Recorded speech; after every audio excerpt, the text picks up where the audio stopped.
মিরপুরের বাউনিয়াবাদ বস্তিতে উচ্ছেদ অভিযানকে ঘিরে পুলিশের সঙ্গে সেখানকার বাসিন্দাদের ধাওয়া পাল্টা ধাওয়া হয়েছে। উচ্ছেদ অভিযানে গিয়ে প্রথমে বস্তিবাসীর ধাওয়া খেয়ে এলাকা ছাড়লেও পরে অতিরিক্ত ফোর্স নিয়ে আবারও অভিযান শুরু করে গৃহায়ণ কর্তৃপক্ষ। এ ঘটনায় পুলিশের 6 থেকে 7 জন আহত হয় বলে জানিয়েছে মিরপুর বিভাগের উপকমিশনার। আর বস্তিবাসীর দাবি, প্রভাবশালীদের স্বার্থেই বিনা নোটিসে এই অভিযান চালিয়েছে গৃহায়ণ। বিস্তারিত সুমন তানভীরের প্রতিবেদনে, ক্যামেরায় ছিলেন দুর্লভ মজুমদার। দুপুর 12টা থেকে 12:30 মিরপুর ইসিবি চত্বর থেকে কালশিমুখী রাস্তা, এলোপাথারি দৌড়াচ্ছে পুলিশ। পেছনে লাঠি হাতে ধাওয়া করা মানুষগুলোর পরিচয় মেলেনি। বুধবার সকালে মিরপুর বাউনিয়াবাদ এলাকায় গৃহায়ণের উচ্ছেদ অভিযানে এসে এমন পরিস্থিতির মুখোমুখি হতে হয় পুলিশ সদস্যদের। নির্বাহী ম্যাজিস্ট্রেটও বাধ্য হন দৌড়ে পালাতে। এমন ভারী ভারী যন্ত্র নিয়েই মিরপুরের বাউনিয়াবাদ এলাকার যে বস্তিটি আছে তার সামনের অংশ ভাঙার জন্য সকাল 9টার দিকে এসেছিল ম্যাজিস্ট্রেট সহ পুলিশের সদস্যরা। তবে বস্তিবাসী বলছে কোনো রকম আগাম নোটিশ ছাড়াই সকালে এই উচ্ছেদ অভিযানে আসে তারা, এবং এলাকাবাসীর বিক্ষোভে এই মেশিনগুলো অর্থাৎ বড় বড় বুলডোজার রেখেই তাদের এই এলাকা ছেড়ে পালাতে হয়। এটি তার 2 ঘন্টা পরের চিত্র। অতিরিক্ত পুলিশ সদস্য নিয়ে আবার ঘটনাস্থলে গৃহায়ণের কর্মকর্তারা। উচ্ছেদ অভিযান শুরুর চেষ্টা করলে আবারও শুরু হয় উত্তেজনা, মারমুখী হয়ে ওঠে পুলিশ। পরে ব্যাপক মাত্রায় আবার উচ্ছেদ অভিযান শুরু করে গৃহায়ণ কর্তৃপক্ষ।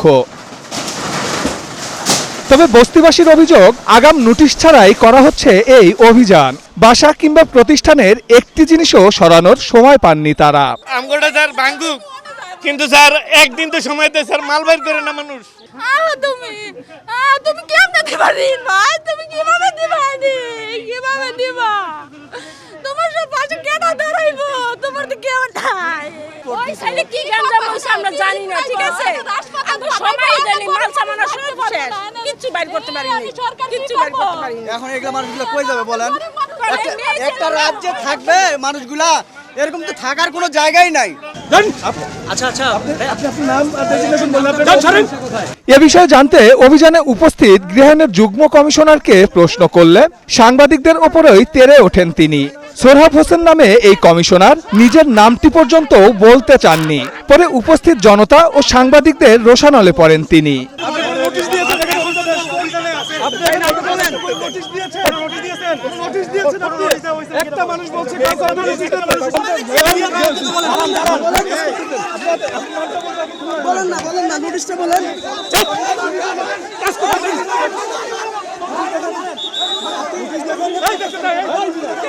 উচ্ছেদ অভিযানের সার্বিক পরিস্থিতি বিষয়ে মিরপুর বিভাগে উপকমিশনার জানান, নোটিশের বিষয়টি তার এখতিয়ারে পড়ে না। কিছুটা ভুল বোঝাবুঝি থেকেই সকালে অনাকাঙ্ক্ষিত পরিস্থিতির সৃষ্টি হলেও সার্বিক পরিস্থিতি এখন নিয়ন্ত্রণে।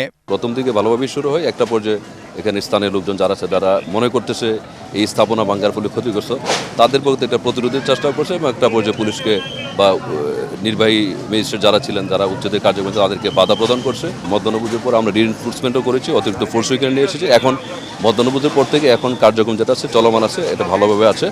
আর যেই কয়জন সদস্য আমাদের আহত হয়েছে তাদের চিকিৎসার আমরা ব্যবস্থা করছি। এ ঘটনায় আহত হয়েছেন বস্তির অনেকে।